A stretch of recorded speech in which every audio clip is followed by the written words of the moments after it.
말씀 봅니다. 마태복음 5장 7절. 긍휼히 여기는 자는 복이 있나니 그들이 긍휼히 여김을 받을 것이며. 아멘. 이 시간 하늘문이 활짝 열어지고 은혜의 성령이 여러분 머리 위에와 여러분 손과 여러분 삶 속에 부어지기를 예수 여러분 축복합니다. 성령의 기름을 따라서 돌파가 나타나기를 축복합니다. 승리가 나타나기를 축복합니다. 부요가 나타나기를 예수 여러분 축복합니다. 우리 한국의 영화감독 봉준호, 또 여배우 윤여정 생각하면 공통점이 뭐가 있나요? 아카데미, 세계적인 상인 아카데미 상을 수상했다는 거죠. 여러분, 이 아카데미 상은 미국의 메이어라는 사람이 미국 영화예술과학 아카데미라고 하는 이 모임을 창설을 합니다.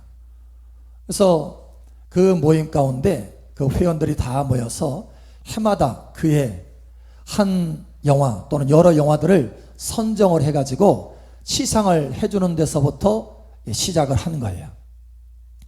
그리고 이 메이어라는 사람은 MGM이라고 하는 아주 유명한 영화사를 설립한 사람입니다. 그러니까 이 메이어라는 사람은 자기가 일하는 분야에서 세계적으로 우뚝 선 사람이에요. 그런데 이렇게 세계적으로 우뚝 서기까지는 하나의 중요한 계기가 있었습니다. 그가 어릴 적에요, 친구하고 아주 대판 싸웠대요. 막 치고받고 싸운 거예요. 그런데 많이 맞았어. 많이 맞아가지고 이제 집에 들어왔는데 맞은 거 생각하면 막 분통이 터지는 거예요. 그러니까 그 분통과 막 소리 지르면서 욕을 해댄 것입니다, 친구에게. 그래 그 어머니가요, 이 메이어를 데리고 산에 올라갑니다. 산에 올라가서 네 친구를 마음껏 욕해라. 그래서 친구를 향해서 마음껏 욕합니다. 산을 향해서 이 나쁜 놈, 이 못된 놈 하면서 막 XX 하면서 막 욕을 해대는 거예요. 그런데 그 소리치면서 나쁜 놈, 못된 놈 하면서 소리 지르니까 산이 메아리 쳐가지고 나쁜 놈, 못된 놈, 나쁜 놈, 못된 놈 하면서 그게 10배로 자기에게 되돌아오는 거예요. 그래서 이제 어머니가 다시 한번 얘기합니다. 이제 하나님이 너를 축복한다 라고 외쳐봐라. 그러니까 하나님이 너를 축복한다, 눈을 찔끔 감고 하나님이 너를 축복한다 하고 외쳐댄 거예요. 그런데 다시 그 하나님이 너를 축복한다라고 하는 것이 10배나 다시 메아리 쳐서 자기에게 돌아오는 것입니다. 거기에서 이 메이어라는 사람이 큰 교훈을 받습니다. 아하, 내가 한마디 욕하면 그것이 10배가 되어서 내게 되돌아오는구나, 욕으로. 아, 내가 한마디 축복하면 그것이 10배나 되어서 내게 축복으로 되돌아오는구나. 이거를 깨달은 거예요. 그래서 그의 평생에 아주 중요한 교훈으로 삼았다고 합니다. 여러분, 사람을 긍휼히 여기고 용서하고 축복하면 그냥 그것으로 끝나는 것이 아니라 그것이 내게 되돌아온다는 거예요. 몇 배가 되어서 되돌아온다는 것입니다. 그래서 내 삶이 변화되는 능력으로 나타난다는 거예요. 긍휼에는 그냥 긍휼히 여기는 것으로 끝나는 것이 아니고 그 긍휼이 내게 다시 몇 배로 되돌아와서 내 삶을 변화시키는 능력이 있다고 하는 것입니다. 이 긍휼 파워를 사용하시기를 예수 여러분을 축복합니다. 내가 다른 사람을 긍휼히 여기면 내 삶 속에 어떤 변화가 일어나는가? 여러분, 무엇보다도 첫 번째로 하나님의 영광이 여러분과 함께 할 것입니다. 여러분, 우리는 하나님의 영광이 필요한 사람이에요. 여러분, 하나님의 영광이라고 하는 것은 무엇입니까? 하나님이 우리와 함께 하시는데 아주 명백하게 함께 하신다라는 거예요. 그것이 바로 영광입니다. 할렐루야. 여러분, 하나님이 우리와 명백하게 함께하면 우리에게는 변화가 일어나고 기쁨이 채워지고 생명이 채워지고 승리가 나타나는 거예요. 할렐루야. 여러분, 하나님의 말씀에도 다윗이 하나님께서 다윗과 함께 하시니까 가는 곳곳마다 승리하더라, 이기더라 라고 말씀하잖아요. 할렐루야. 하나님의 영광에 함께하면 어디를 가든지 이기게 된다는 거예요. 그래서 다윗은 시편에 보면 하나님 앞에 소원하면서 말합니다. 하나님, 내가 하나님의 영광을 보려 하여 이 성전에서 이와 같이 하나님을 바라보나이다. 하나님의 영광을 보기 위해서 성전에서 바라본다는 거야. 할렐루야. 그만큼 다윗은 하나님의 영광이 얼마나 중요한지 알았어요. 이 시간 우리가 예배할 때 하나님의 영광이 여러분 가운데 임하기를 예수의 이름으로 축복합니다. 뿐만 아니라 고린도 후서에도 보면 3장 18절에 바울이 하나님 앞에 얘기하잖아요. 우리에게 또한 편지 써서 얘기하잖아요. 하나님의 영광을 보니, 주의 영광을 보니 저와 같은 형상으로 화하여 영광에서 영광으로 변화된다. 하나님의 영광이 임하면 우리 삶이 변화되는 것입니다. 놀라운 변화가 있는 것입니다. 할렐루야. 구약에 보면 이 모세도 하나님의 영광이 우리 삶 속에 얼마나 중요한지를 알았어요. 그래서 출애굽기 33장에 보면 하나님 앞에 호소합니다. 하나님, 하나님의 영광을 내게 보이소서. 할렐루야. 자, 그런데 바로 다음 순간에 하나님이 대답을 하시고 음성을 주십니다. 모세야, 내가 너에게 영광을 보여줄 것이다. 자, 그런데 네가 일을 잘했으니까 내가 영광을 보여주마, 이렇게 말씀하시는 것이 아니었어요. 내가 긍휼히 여길 자를 긍휼히 여긴다. 하나님은 나는 긍휼히 여길 자에게 긍휼을 베푸시는 하나님이다. 그러면서 하나님의 영광을 보여주시는 거예요. 그러니까 여러분, 누구에게 영광을 하나님께서 보여주시느냐? 긍휼히 여길 자에게 영광을 보여주신다. 긍휼히 여길 자에게 영광을 나타내 주신다. 그러면 모세가 왜 긍휼히 여길 자가 됐을까요? 왜? 여러분, 바로 그 전에 보면 오늘 하나님의 말씀에 뭐라고 되어 있어요? 7절에 긍휼히 여기는 자는 복이 있나니 그들이 긍휼히 여김을 받을 것이며. 그러니까 긍휼히 여길 자가 되었다라고 하는 것은 이 사람이 다른 사람을 긍휼히 여기는 사람이라는 거예요. 모세는 바로 다른 사람을 긍휼히 여기는 사람이었습니다. 여러분 삶 속에 이러한 은혜가 있기를 축복합니다. 출애굽기 그래서 바로 그 전장 32장에 보면 이 모세가 이스라엘 백성들을 긍휼히 여기고 하나님 앞에 간절히 호소하는 장면이 나옵니다. 여러분, 사실은 모세가 시내산에 올라가서 하나님을 만나고 십계명을 받아오는 동안에 이스라엘 백성들이 산 밑에서 우상 숭배를 했어요. 그래서 하나님이 진노하여서 내가 이 백성을 다 진멸하고 너를 통해서 새로운 민족을 만들겠다라고 말씀하셨습니다. 그런데 그 말을 듣자 이 모세가 하나님 앞에 호소합니다. 하나님, 이 이스라엘 백성들을 불쌍히 여겨주시고 긍휼히 여겨주시고 용서하여 주시옵소서. 진노하지 마시옵소서. 하나님 앞에 간절히 호소합니다. 이스라엘 백성들을 불쌍히 여기는 거예요. 그럴 때 하나님께서 응답하십니다. 알았다, 내가 너를 보고 참겠다라는 거예요. 그러면서 그 다음 장 33장에 모세가 영광을 보여주소서라고 하니까 하나님이 뭐라고 하시느냐? 내가 긍휼히 여길 자를 긍휼히 여긴다. 내가 너에게는 보여주겠다라는 거예요. 왜냐? 네가 긍휼히 여겼기 때문에. 할렐루야. 다른 사람을 긍휼히 여겼기 때문에. 할렐루야. 여러분, 다른 사람을 긍휼히 여기시길 바랍니다. 그러면 하나님이 여러분과 명백하게 함께 하십니다. 하나님이 여러분과 함께 하셔서 모든 승리를 가져오신다라는 거예요. 여러분, 성 프란시스 들어보셨습니까? 아주 역사적으로 예수님을 가장 많이 닮았다라고 하는 사람 중에 한 사람입니다. 그러니까 예수님을 많이 닮았다고 하는 것은 하나님의 영광을 그만큼 많이 맛봤다라는 거예요. 여러분, 우리가 좀 전에도 보았죠? 고린도서 3장 18절에 우리가 하나님의 영광을 보니 저와 같은 형상으로 변화하여 라고 되어 있어요. 하나님의 영광을 보면 그만큼 변화됩니다.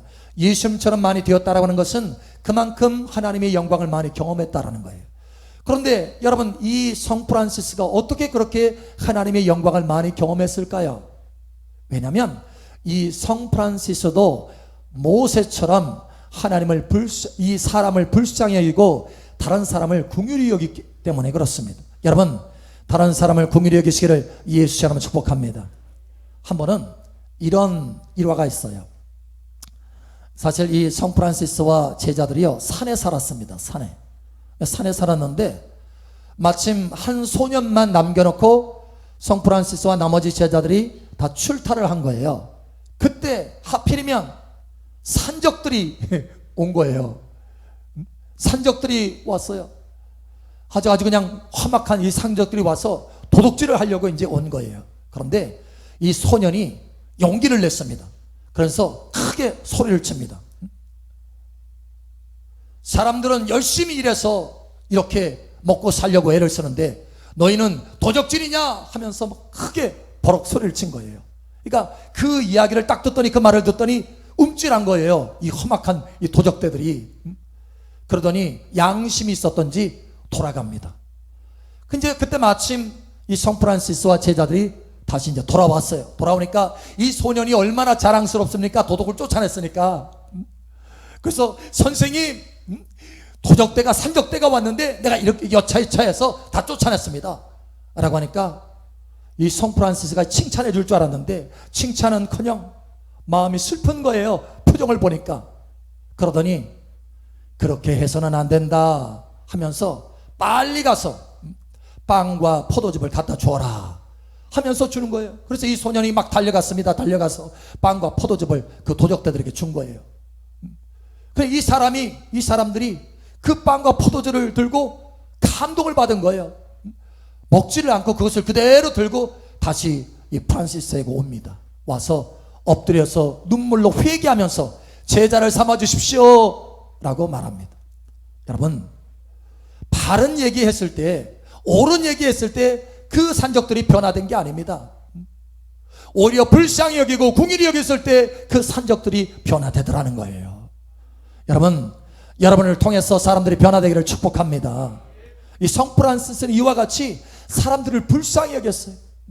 사람들을 불쌍히 여기고 궁휼히 여기니 하나님이 이 프란시스를 궁휼히 여겨주셔서 하나님의 영광을 나타내 주시는 것입니다. 여러분 삶 속에 이러한 은혜가, 궁휼 파워가 나타나기를 예수의 이름으로 축복합니다. 또 이 궁휼 파워를 사용하면, 우리가 적극적으로 사람들을 궁휼히 여기고 불쌍히 여기면 어떤 능력이, 어떤 변화가 우리 삶 속에 나타나느냐? 여러분, 심판을 이기게 됩니다. 저와 여러분들에게는 심판이 있습니다. 여러분, 야고보서 2장 13절에 보면 심판은 우리 삶 속에 나타나는데, 만약에 긍휼이 없는 사람에게는 긍휼이 없는 심판이 나타나고, 긍휼이 있는 사람에게는 그 긍휼이 심판을 이기게 된다라고 말씀합니다. 여러분, 긍휼로 심판을 이기는 복된 여러분 되시기를 예수의 이름으로 축복합니다. 미국의 1935년 굉장히 힘든 시기입니다. 어려운 시기인데, 뉴욕시의 이 재판정에 한 노인이 붙잡혀 왔어요. 나이든 할머니입니다. 초라한 옷을 입은 나이든 할머니가 붙잡혀 왔는데, 다른 것 때문에 그런 것이 아니라 빵을 훔쳐가지고 빵가게에서 빵을 훔치다가 잡혔어요. 그래서 법정에 직결 심판으로 이제 오게 됐습니다. 판사가 이야기합니다. 그 당시에 판사는 라가디아라고 하는 판사가 있습니다. Do you know 라가디아? Don't know?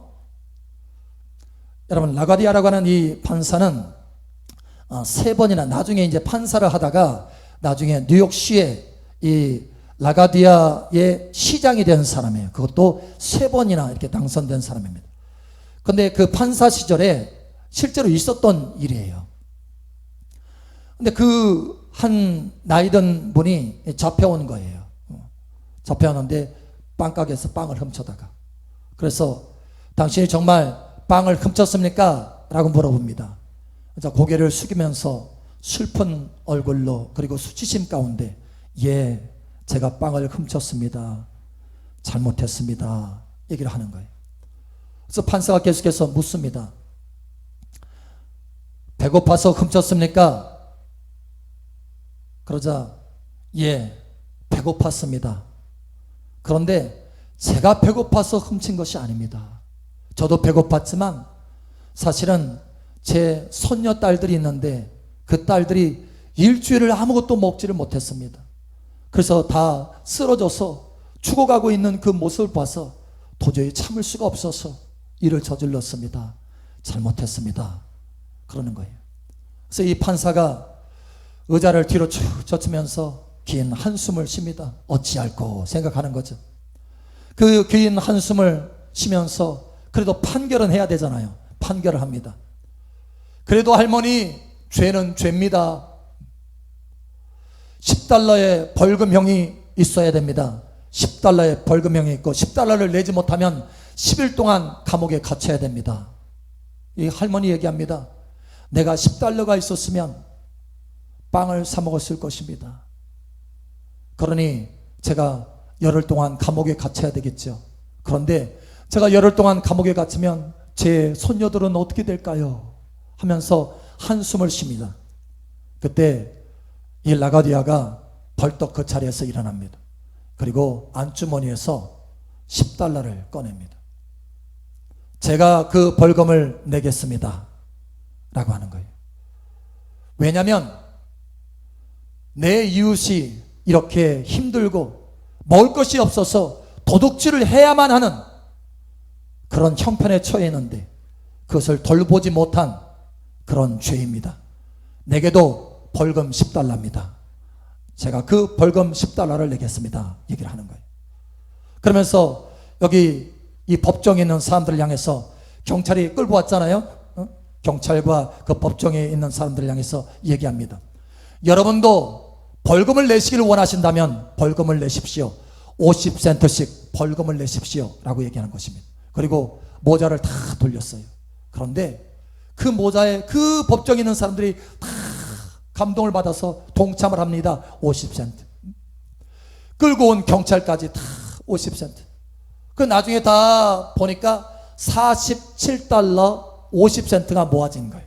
사실 당시에는 경제공황 시기예요. 너무너무 어려운 시기입니다. 그렇기 때문에 이 47달러 50센트는요 적은 돈이 아니에요. 그런데 그걸 모아서 그 할머니의 손에 탁 쥐어줍니다. 할머니가 감동을 받고 감격해서 눈물을 흘립니다. 여러분, 죄가 있지만 허물이 있지만 심판되어야 되지만 긍휼이, 자비함이 그 심판을 이긴 것입니다. 여러분 모든 삶 속의 심판 가운데 긍휼로 이기게 되기를 예수님 축복합니다. 사실 우리는 심판을 받을 수밖에 없습니다. 우리는 여러분 하나님의 말씀에 우리에게 말씀합니다. 한 번 죽는 것은 정한 것이요 그 뒤에는 심판이 있느니라 라고 말씀합니다. 우리가 다 같이 그리스도의 심판대 앞에 서게 될 것입니다. 어떻게 우리가 그 심판을 이길 수 있습니까? 뿐만 아니라 우리의 삶 속에도 이 땅의 이 생의 삶 가운데도 여러분 때를 따라서 심판이 우리에게 주어집니다. 죄가 허물이 쌓이면 하나님께서 한 번씩 심판하셔요. 왜? 나중에 한꺼번에 심판받지 않게 하려고, 우리를 변화시켜 주시려고 징계하면서 심판을 하십니다. 그것 또한 은혜예요. 자, 그런데 여러분 그 심판을 누가 이길 수 있습니까? 하나님의 심판을. 우리는 많은 허물과 죄가 있습니다. 그런데 누가 그 심판을 이길 수 있습니까? 오직 긍휼이 심판을 이긴다라고 말씀합니다. 야고보서 2장 13절에 오직 긍휼이 심판을 이긴다. 할렐루야. 어떻게 우리가 긍휼함으로 심판을 이길 수 있습니까? 내가 다른 사람을 긍휼히 여긴다면, 오늘 마태복음 5장 7절처럼 긍휼히 여긴 자는 복이 있나니 저희가 긍휼히 여김을 받을 것이라. 여러분, 내가 다른 사람을 긍휼히 여긴다면 심판 가운데서도, 하나님의 심판 가운데서도 하나님이 나를 긍휼히 여기셔서 그 심판을 이기게 하실 것입니다. 그러니 여러분 적극적으로 긍휼을 사용하시길 바랍니다. 만약에 내가 긍휼을 사용하지 않게 되면 어떻게 될까요? 이 긍휼 파워를 사용하지 않게 되면 어떻게 될까요? 여러분 마찬가지로 우리가 야고보서 2장 13절에 말씀한 것처럼 긍휼이 없는 자는 긍휼이 없는 심판을 받게 된다라고 하는 것처럼 긍휼 없는 심판을 받게 된다는 거예요. 여러분, 성경에 보면 완전한 사람이다 라고 할 정도의 그 사람들이 몇 나옵니다. 심지어 성경에 누구는 완전한 자다 이렇게 말하는 사람도 있어요. 그 중에 한 사람이 바로 노아입니다. 노아는 당대의 완전한 자라 이렇게 말씀합니다. 그러니까 하나님 보실 때 완벽한 사람이에요. 하나님이 그렇게 말씀하셨으니까. 그런데 그럼에도 불구하고 그 완전한 사람도 실수할 수 있다는 것입니다. 홍수 뒤였어요. 홍수가 다 끝나고 노아의 이 가정만 살아남았습니다. 농사를 지었는데 농사가 너무 잘 된 거예요. 포도를 심었는데 포도가 잘 되고 포도주를 담았어요. 그래서 술을 담았는데 이 노아가 술을 마시다 보니까 술에 취했네. 그것도 대낮에. 그래가지고 다 먹고 누워있는 거예요. 그것을 누가 봤느냐? 세 아들 중에 세 아들이 셈, 함, 야벳입니다. 근데 그 둘째 아들이 하필 그때 아버지의 그 하체를 본 거예요. 벗은 모습을 본 거예요. 아니, 그 벗은 모습을 봤으면 노아가 사실 완전한 자지만 실수할 수 있잖아요. 실수잖아요. 그러면 뒷걸음질 딱 이렇게 쳐가지고 뭐 다른 모포로 덮어주든지 이걸 좀 가려줘야 되잖아요. 허물을 가려줘야 되잖아요. 근데 허물을 가려줄 생각은 않고 밖에 나와가지고 자기 형제들에게 막 아버지 욕합니다. 우리 아버지 좀 봐라. 부끄러지도 모르고. 여러분, 비판하고 허물을 덮어주기는커녕. 그런데 그 이야기를 딱 들었을 때 셈과 야벳 큰아들과 막내아들은요 뒷걸음질 쳐가지고 옷을 가져다가 아버지 그 하체를 안 보려고 뒷걸음질 쳐서 탁 덮어줍니다. 그러니까 허물을 덮어주는 거예요. 실수를 덮어주는 거예요. 여러분, 결과가 어떻게 된 줄 아세요? 함과 그 자손들은요 저주를 받아서 종이 됩니다. 종. 여러분, 그런데 셈과 야벳은요 축복을 받습니다. 축복을 받아서 장대케 되리라 라고 하는 축복을 받습니다. 여러분, 우리가 무엇을 받아야 되겠습니까? 비판하는 사람은 비판을 받게 될 것입니다. 긍휼히 여기지 않는 사람은 긍휼이 없는 심판을 받게 될 것입니다. 그러나 긍휼히 여기는 사람은 심판을 이길 뿐만 아니라 하나님의 은혜와 복 가운데 하나님의 영광 가운데 들어가게 될 것입니다. 그러므로 여러분, 긍휼을 사용하시기를 예수님 축복합니다. 마태복음 18장에 예수님께서 비유로, 아주 중요한 비유로 한 가지 말씀합니다. 그 비유가 바로 이와 같은 말씀입니다. 한 왕이 있었다. 한 임금이 있었다. 그런데 그 왕이, 임금이 종들과 같이 결산하는 때가 왔다. 그래서 이제 결산을 하는데 한 종이 끌려왔어요. 왜냐? 1만 달란트 빚졌거든요. 빚이 너무 많이 졌어요. 당시 여러분, 10,000달란트다 라고 하는 것은 상상할 수 없는 돈이고 수백 년을 열심히 노력한들 만들어낼 수 없는 돈입니다. 그런데 그 1만 달란트 빚져서 갚지를 못하는 거예요. 그래서 임금이 말합니다. 당장 갚아라. 당장 갚아라. 당장 갚지 않으면 너의 몸도, 너의 아내도, 너의 자식도, 너의 재산도 다 팔아서 갚게 할 것이다 라는 거예요. 그러니까 이 종이 와서 임금 앞에 제발 참아주십시오. 갚겠습니다. 어떻게 갚지는 못하겠지만 어쨌든 참아달라고 막 한 거예요. 애걸복걸을 한 거예요. 근데 그 모습을 보니까 측은지심이 생긴 거예요. 이 임금이. 그래서 그 10,000달란트를 그냥 탕감해 줬어요. 1만 달란트를. 와, 그 임금도 참 대단하네. 1만 달란트를 한꺼번에 탕감해 줬어요. 그래서 이 사람이 신났어요. 이 종이 1만 달러 탕감받았으니까 신나가지고 밖에 딱 나오는데 누가 하나 딱 마주쳤네. 전에 자기에게 100데나리온, 100데나리온은 뭐 몇백 년 일해서 갚을 돈, 이런 돈이 아니고 한 100일 정도 일하면 갚을 수 있는 돈이에요. 100데나리온 빚진 사람 딱 봤어요. 발견했어요. 너 잘 만났다. 너 100데나리온 이거 빨리 갚아. 안 갚으면 내가 감옥에 가둘 거야 하니까 이 친구가 말합니다. 알았어. 내가 갚을게. 좀 참아줘. 갚을게. 그런데 이 사람이요, 참지를 않고 멱살을 잡고 감옥에 끌고 갑니다. 그래서 감옥에 쳐넣는 거예요. 이 소식을 다른 사람들이 보았어요. 야, 저 사람 1만 달란트 탕감 받았는데 세상에 자기한테 100대 내려온 이 빌린 사람을 그 못 참고 감옥에 가뒀네. 그래서 임금한테 얘기한 거예요. 임금이 딱 듣고 진노했어요. 당장 그 종을 데려와라. 내가 너를 1만 달란트 빚졌을 때 갚아주지 않았느냐, 탕감해주지 않았느냐. 내가 너를 불쌍히 여긴 것처럼 내 동료를 불쌍히 여기는 것이 마땅치 아니하냐. 이 악한 종을 데려다가 감옥에 가두어서 다 갚을 때까지 감옥에 있게 하라. 여러분, 다른 사람을 긍휼히 여기지 않으면 하나님이 나를 긍휼히 여길 수 없다라는 거예요.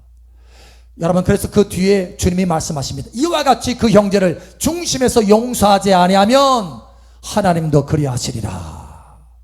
여러분, 불쌍히 여기고 긍휼히 여기고 용서하시기를 예수님 축복합니다. 제가 집회를 다니다 보면 아주 심하게 막혀있는 사람들이 있어요. 영적으로도 막혀있고 삶이 막혀있어요. 진행이 안 돼요. 한 번은 제가 다른 도시에 집회를 가는데 거기에 보니 한 여집사님이 그런 거예요. 막혀있어요. 인생이, 삶이 너무 고단하게 막혀있어요. 너무 힘들어 하더라고요. 그 딱 보니까 이분이 그거구나 생각이 들어갔어요. 딱 이게 감지가 되는 거예요. 그래서 제가 물었어요. 삶 가운데 용서되지 않은 사람이 있습니까? 라고 물었어요. 물었더니 대뜸 예 그러는 거예요. 예, 바로 나오더라고요. 어떤 사람은 용서되지 않은 사람이 있습니까? 하면 한참 생각하잖아요. 내가 용서하지 않는 사람 누가 있을까 하고 생각하는데 생각할 겨를도 없이 예 그러는 거예요. 도대체 누굽니까? 라고 했더니 우리 남편이래. 남편이래요. 그래서 무슨 일입니까? 라고 했더니 오래전 얘기를 하는 거예요. 몇 년 됐더라고요. 그것도 몇 년 됐는데 한 번은 그 남편이 너무 심하게 하는 거예요. 근데 그 이야기를 저도 들어보니까 정말 심하게 하기는 했더라고요. 그래서 그게 용서가 안 된대. 지금까지 용서가 안 된다라는 거예요. 그걸 용서할 수 없다라는 거예요. 여러분, 그래서 그 사람의 인생이 막힌 거더라고요. 여러분, 용서하지 않은 것으로 끝나는 것이 아니라 그게 되돌아옵니다. 되돌아와서 그 사람 삶 속에 감옥과 같은 삶이 펼쳐지는 거라는 거예요. 내가 용서하면 용서하는 걸로 끝나는 것이 아니라 그게 되돌아와서 용서의 은혜와 복이 흘러넘치게 된다는 것입니다. 여러분, 변화되시기를 예수처럼 축복합니다. 때로는 우리가 가까운 사람하고 싸우잖아요. 싸우면 보기 싫을 때가 있잖아요. 바로 며칠 되면 이제 또 풀어질 수도 있겠지만 바로 보기 싫어질 때가 있잖아요. 그런데 하나님은 뭐라고 말씀하시나요? 노를 품지 말라라고 말씀합니다. 그리고 하루가 지나도록 노를 품지 말라라는 거예요. 다시 말하면 용서하라는 거예요. 바로. 여러분, 적극적으로 긍휼 파워를 사용하시기를 축복합니다. 때로는 우리가 용서가 안 되고 긍휼이 안 간다고 해서 그냥 그 감정 상태로 내버려 두는 거예요. 그러면서 생각하기를 용서할 마음이 안 생기는데, 긍휼의 마음이 안 생기는데, 그런 감정이 안 생기는데 내가 어떻게 긍휼히 여겨? 내가 어떻게 용서해? 여러분, 이거는요 잘못 생각한 거예요. 오해입니다. 왜냐하면 용서하는 것과 긍휼히 여기는 것은 감정 상태가 아닙니다. 그거는 선택하는 거예요. 여러분, 믿음의 선택을 하는 것입니다. 하나님이 긍휼의 감정 상태를 가져라, 용서하는 감정을 가져라 이렇게 말씀하지 않았어요. 그냥 용서하라, 긍휼히 여기라 이렇게 말씀하셨지. 다시 말하면 그건 선택입니다. 여러분, 선택하시길 바랍니다. 그래서 삶 속에 때로는 가까이 있는 사람이 힘들게 하고 마음에 상처를 줬어요. 그래서 보기 싫어. 그런 마음의 감정이 쉽게 잘 안 풀려. 여러분, 그렇다 할지라도 적극적으로 긍휼 파워를 사용해야 하는 것입니다. 하나님, 내가 저 사람을 긍휼히 여기게 도와주세요. 내가 용서할 수 있도록 은혜를 주세요 하면서 적극적으로 용서를 선택해야 된다는 거예요. 긍휼을 선택해야 된다는 거예요. 예수님의 마음을 가지시기를 축복합니다. 예수님의 눈을 가지시기를 축복합니다. 다퉈서 보기 싫을 때도요, 예수님의 눈을 주세요, 예수님의 마음을 주세요 하면 그 예수님의 마음으로 다시 바라보면 불쌍히 여기는 마음이 생겨요. 긍휼히 여기는 마음이 생기는 것입니다. 여러분 적극적으로 긍휼 파워를 선택하시기를 축복합니다. 우리가 다른 사람을 긍휼히 여기면 그것이 여러 배가 되어서 내 삶 속에 메아리처럼 돌아오게 될 것입니다. 그리고 그 긍휼이 내 삶을 변화시킬 것입니다. 내 삶을 복되게 할 것입니다. 내 삶 가운데 심판을 이기게 할 것입니다. 내 삶 가운데 하나님의 영광이 나타나게 될 것입니다. 내 삶 가운데 묶임들이 풀어지고 막힘들이 뚫어지게 될 것입니다. 여러분, 그러니 긍휼 파워를 사용하시기를 축복합니다. 오늘 하나님께서 우리에게 말씀합니다. 긍휼히 여기는 자는 복이 있나니 그들이 긍휼히 여김을 받을 것이라. 이 긍휼 파워를 사용해서 승리하는 여러분 되시기를 예수님의 이름으로 축복합니다.